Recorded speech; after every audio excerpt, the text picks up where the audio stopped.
আসসালামু আলাইকুম রহমতুল্লাহ। আমি এম কে জামান, জ্ঞান বিকাশ এবং প্রফেসরস ফার্ম পাবলিকেশন কর্তৃক প্রকাশিত ইজি প্লাস হ্যান্ডবুকটির পক্ষ থেকে আপনাদের স্বাগতম। আজকের টিউটোরিয়ালের বিষয় টেনসর প্রাইসিং দ্বিতীয় পর্ব। প্রথম ক্লাসে আমরা এই অধ্যায়ের দুইটি ফরম্যাট সম্পর্কে বিস্তারিত জেনেছি এবং 1 নম্বর ফরম্যাটের 7টি মেথড সম্পর্কে ভালোভাবে শিখেছি, পাশাপাশি 7টি মেথডের গাণিতিক সমস্যা সমাধান করেছি। আজকের ক্লাসে আমরা 1 নম্বর ফরম্যাটের মিক্সড বেসিসের একটি গুরুত্বপূর্ণ অঙ্ক শিখব। তাহলে আসুন প্রথমে আমরা 1 নম্বর ফরম্যাটের গাণিতিক সমস্যাগুলো দেখে আসি। মিক্সড বেসিস শুরু হয়েছে আমাদের এখানে 8 নম্বর প্রবলেম থেকে। 8 নম্বর প্রবলেমের অঙ্কটি 4 বার বোর্ড পরীক্ষায় এসেছে এবং এবছরের জন্য খুব গুরুত্বপূর্ণ। The Jamuna Lighters Limited has 2 division. Jamuna Lighters এর দুইটি ডিভিশন আছে। Division A, namely division A battery division and division B lighting division. Battery ডিভিশনকে নামকরণ করা হয়েছে এ এবং লাইটিং ডিভিশনকে নামকরণ করা হয়েছে B. Battery division sales 20% of its product to the outside customer at the rate of 40 টাকা পার ইউনিট। ব্যাটারি ডিভিশন অর্থাৎ এ ডিভিশন মোট উৎপাদনের 20% আউটসাইড মার্কেটে সেল করে 40 টাকা করে per unit, and transfer the rest of the lighting division. অবশিষ্ট 80% production B ডিভিশনে ট্রান্সফার করে দেয় বিভিন্ন পদ্ধতিতে। The cost of data off battery division for the current year is given below. চলতি বছরের ব্যাটারি ডিভিশনে যে সমস্ত ব্যয়গুলো হয়েছে ইনফরমেশন নিচে দেওয়া হলো। প্রথম বলা আছে ব্যাটারি প্রডিউস 5 লক্ষ ইউনিট। এখানে 5 লক্ষ ইউনিট উৎপাদন হয়েছে 1 বছরে। খরচ হয়েছে কস্ট অফ প্রোডাকশন 1,20,00,000 টাকা, সেলিং অ্যান্ড ডিস্ট্রিবিউশন 4 লক্ষ টাকা, অ্যাডমিনিস্ট্রেটিভ এক্সপেন্স 20 লক্ষ টাকা। শিক্ষার্থীগণ, প্রশ্ন করা হচ্ছে you are required to determine the transfer price in each of the following circumstances. এখানে একটি প্রশ্ন করা হয়েছে, শুধুমাত্র ট্রান্সফার প্রাইস নির্ণয় করতে হবে। ফলোইং সার্কামস্টেন্স নিচের এই মেথডগুলো অনুযায়ী প্রথমে এখানে 4টি মেথড দেওয়া হয়েছে। 1 নম্বর বলা হচ্ছে অ্যাট মার্কেট প্রাইস মেথড।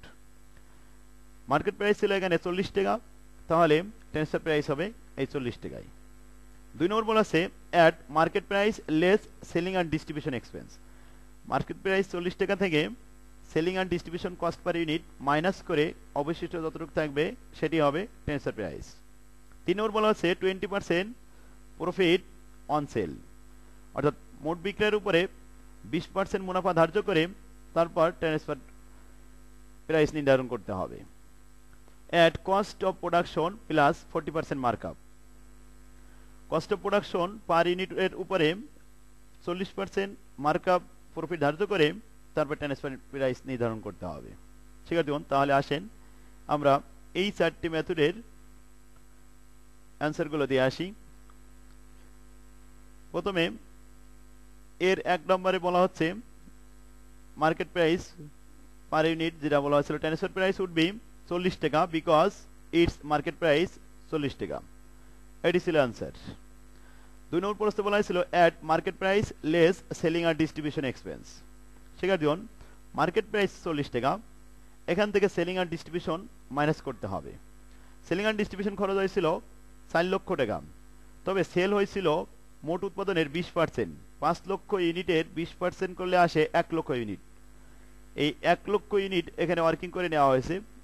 1 লক্ষ ইউনিট বিক্রি করতে আমাদের ব্যয় হয়েছে 4 লক্ষ টাকা, তাহলে 4 লক্ষ ভাগ 1 লক্ষ, এতে আসে প্রতি ইউনিট 4 টাকা। তাহলে সেলিং অ্যান্ড ডিস্ট্রিবিউশন 4 টাকা মাইনাস করলে ট্রান্সফার প্রাইস 36 টাকা। এটি অ্যান্সার। 3 নম্বর মেথড বলা হচ্ছে অ্যাট 20% প্রফিট অন সেল। মোট বিক্রয়ের উপরে 20% মুনাফা ধার্য করে তারপরে ট্রান্সফার প্রাইস নির্ধারণ করতে হবে। তাহলে একটি ছক করতে হবে।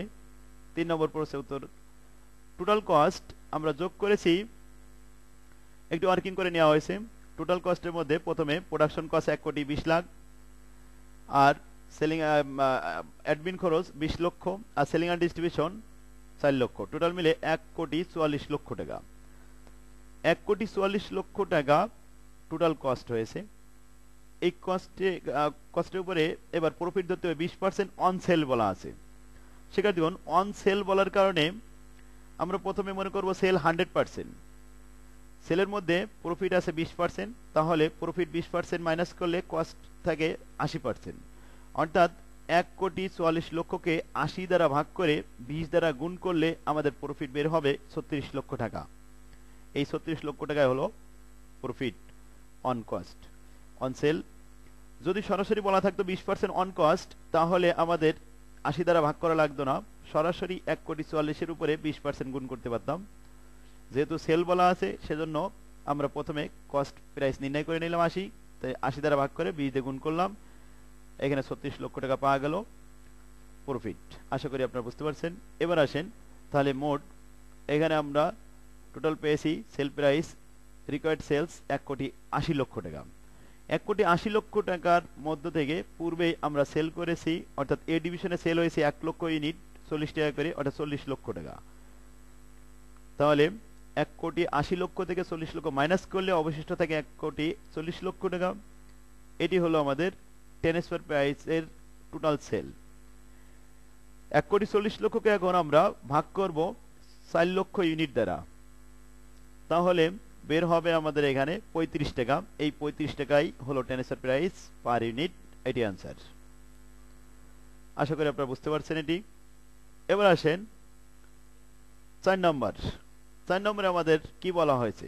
4 নম্বর রিকোয়ারমেন্টে বলা হয়েছে at cost of production plus 40% markup profit. Cost of production মোট খরচ হয়েছে 1,20,00,000 আর প্রোডাকশন হয়েছে 5 লক্ষ ইউনিট। 1,20,00,000কে 5 লক্ষ ইউনিট দ্বারা ভাগ করলে cost of production per unit পাওয়া যাবে। তার সাথে 40% মুনাফা ধার্য করতে হবে। শিক্ষার্থীগণ, তাহলে আসেন 4 নম্বরটি আমরা দেখি। কস্ট অফ প্রোডাকশন 1,20,00,000 ভাগ 5 লক্ষ ইউনিট, এতে আসে 24 টাকা পার ইউনিট, প্লাস 40% মার্কআপ, ওই 24 টাকার উপরে 40% 9 টাকা 60 পয়সা, যোগ করলে আসে 33 টাকা 60 পয়সা। এটি হলো ট্রান্সফার প্রাইস পার ইউনিট। এবার আসেন B number requirement. B number রিকোয়ারমেন্টে বলা হয়েছে determine also the net profit of battery division in each of the above alternative. অর্থাৎ এ ডিভিশনের উপরের প্রত্যেকটি অল্টারনেটিভ অনুযায়ী ইনকাম স্টেটমেন্ট তৈরি করতে হবে, নেট প্রফিট বের করে দেখাতে হবে। অর্থাৎ দ্বিতীয় প্রশ্ন, নেট প্রফিট তৈরি করতে হবে, তবে মেথড 4টিকে অনুসরণ করতে হবে, 4 বার হবে ইনকাম স্টেটমেন্ট। তাহলে আসুন বির 1, 2, 3, 4 একটি একটি করে আমরা অ্যান্সার দেখে আসি। প্রথমে বির অন, এটি ছিল মার্কেট প্রাইস মেথড। মার্কেট প্রাইসে ট্রান্সফার প্রাইস হয়েছিল 40 টাকা। ইনকাম স্টেটমেন্টে প্রথমে একটি ছক করা হয়েছে, এই ছকে পার্টিকুলারে লেখা হয়েছে সেলস। সেলস প্রথমে টু আউটসাইড মার্কেটে বিক্রি করা হয়েছিল 1 লক্ষ ইউনিট 40 টাকা করে, 40 লক্ষ টাকা। ট্রান্সফার করা হয়েছিল বি ডিভিশনে 4 লক্ষ ইউনিট 40 টাকা করে, 1,60,00,000 টাকা। টোটাল রিকোয়ার্ড সেল হয়েছে 2 কোটি টাকা। এখান থেকে প্রথমে বাদ দিতে হবে আমাদের production cost. Production cost minus করলাম 1,20,00,000, অবশিষ্ট থাকলো 80 লক্ষ টাকা। এটি হলো আমাদের গ্রোস প্রফিট। গ্রোস প্রফিট থেকে অপারেটিং কস্ট মাইনাস করলে নেট প্রফিট পাওয়া যাবে। অপারেটিং খরচ দুইটা ছিল, অ্যাডমিন এবং সেলিং ডিস্ট্রিবিউশন, 20 লাখ এবং 4 লাখ, মোট 24 লাখ। মাইনাস করবে অবশিষ্ট থাকলো 56 লাখ। এটি আমাদের নেট প্রফিট। তাহলে 1 নম্বর মেথড অনুযায়ী আমাদের নেট প্রফিট তৈরি হয়ে গেল।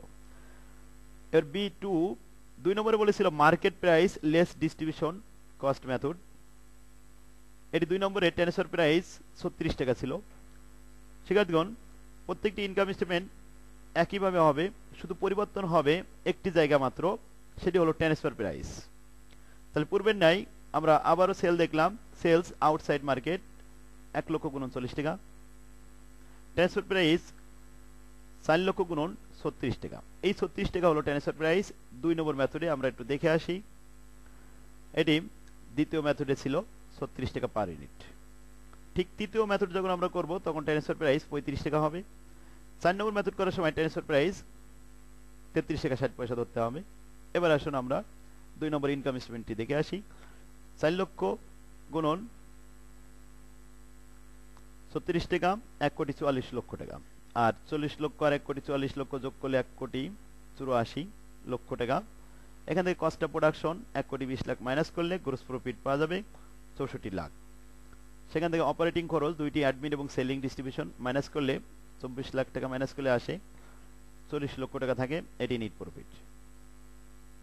3 নম্বর method 20% NEET profit on sell. আমরা 3 নম্বর মেথডে ট্রান্সফার প্রাইস দেখেছিলাম 35 টাকা হয়েছিল, তাহলে আউটসাইড মার্কেট প্রথমে বিক্রি করা হয়েছে 1 লক্ষ গুণন 40 লক্ষ টাকা, আর ট্রান্সফার প্রাইস 4 লক্ষ গুণন 35, তাতে আসে 1 কোটি 40 লাখ। টোটাল যোগ করলে আসে 1 কোটি 80 লাখ। প্রোডাকশন কস্ট মাইনাস করলাম, 1 কোটি 20 লাখ মাইনাস করার পরে থাকলো অবশিষ্ট গ্রস প্রফিট 60 লক্ষ টাকা। অপারেটিং খরচ দুইটি অ্যাডমিন আর সেলিং ডিস্ট্রিবিউশন মাইনাস করলাম 24 লাখ, বাদ দিলে থাকে 36 লক্ষ টাকা, এটি নিট প্রফিট।